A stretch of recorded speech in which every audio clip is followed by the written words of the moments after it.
বিশেষ কাম এটাত মই পিঠাগুড়ি খুন্দিছিলোঁ। অলপ মিহলি পিঠাগুড়ি থাকি গ'ল, জহা চাউল আৰু বৰা চাউলৰ মিহলি পিঠাগুড়ি অলপ থাকি গ'ল। আৰু তাৰে মই ৰাতিপুৱা ভাবিলোঁ তৰাপাতো আছে, কলপাতো দুখিলামান আছে আৰু কৌপাতো দুখিলামান আছে, পেলাই দিবলৈ মন নগ'ল। সেয়েহে এনেদৰে সেই পিঠাগুড়িৰে বনালোঁ তৰা পিঠা। খুব সুন্দৰ ৰেচিপি এবিধ, আপোনালোকে নিশ্চয় ভাল পাব। আহক ভিডিঅ'টোৰ মাজলৈ যাওঁ।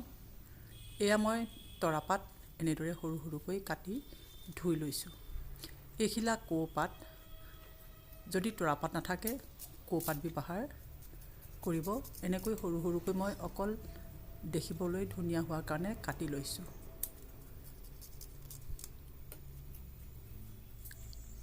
যদি কৌপাতো নাথাকে তেন্তে আপোনালোকে কলপাত থাকিলে কলপাতো ল'ব পাৰে।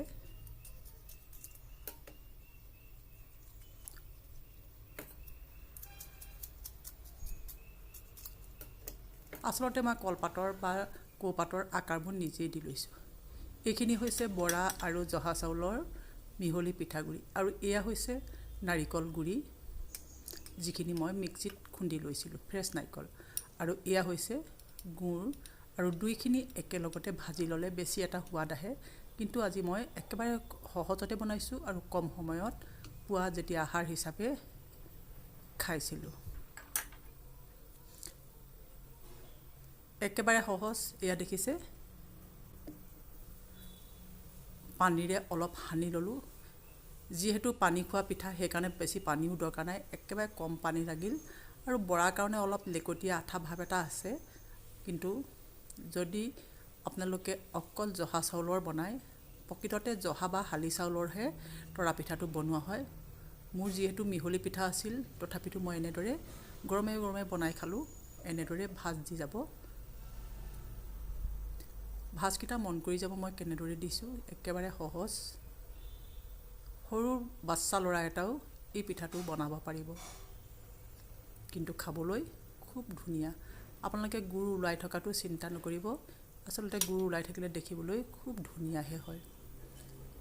এনেদৰে গুড় মাজতো দি দিব পাৰে। মুঠতে মোৰ সেইখিনি পিঠাগুড়িৰ পৰা 6টা ওলাল। ইয়াত জোখ বা পৰিমাণৰ কথা নাই। ইয়াত দেখিছে 6টা ওলাল। আৰু ম'ম' ষ্টেণ্ডত খুব সহজতে বনাব পাৰি। যদি আপোনালোকৰ ম'ম' ষ্টেণ্ড নাই, খৰাহী এটা পাতি দিব। পাত দুখিলা মোৰ তৰাপাত বেছি হোৱাৰ কাৰণে মই এনেকৈ দি দিছোঁ। আচলতে তলত পাত দিয়াটো দৰকাৰ নাই। তৰাপাত দিলে আচলতে খুব ধুনীয়া এটা সুগন্ধ আহে বাবে মই দি দিছোঁ তলত বাঢ়ি পেলাই। এনেদৰে অকল দি গ'লেই হ'ব। ঢাকনিখন লগাই দিব। একো এবাৰ চাবই দৰকাৰ নাই। 15 বা 20 মিনিটৰ পিছত এনেদৰে খুৰি চালেই দেখিব খুব ধুনীয়াকৈ পিঠা সিজিয়ে যায়। প্ৰথমতে মই দেখুৱাইছোঁ কলপাতত বনোৱাটো। ধুনীয়া হোৱা নাইনে বাৰু?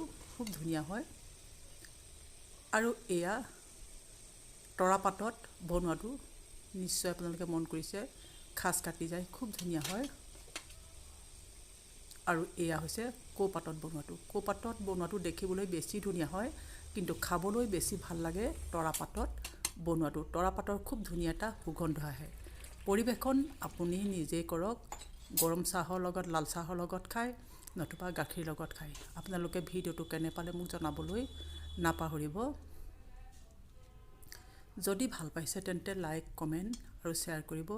যিসকল নতুন ভিউৱাৰ্ছে প্ৰথমবাৰৰ বাবে মোৰ চেনেলটো চাইছে বা ভিডিঅ'টো চাইছে, তেওঁলোকে যেন ছাবস্ক্ৰাইব কৰিবলৈ পাহৰি নাযায়। আৰু কাষতে থকা বেল বুটামটো টিপি দিলে আপোনালোকৰ বাবে সুবিধা হয় মোৰ আহিবলগীয়া ভিডিঅ'সমূহো আগতীয়াকৈ চাবলৈ পাব। ধন্যবাদ।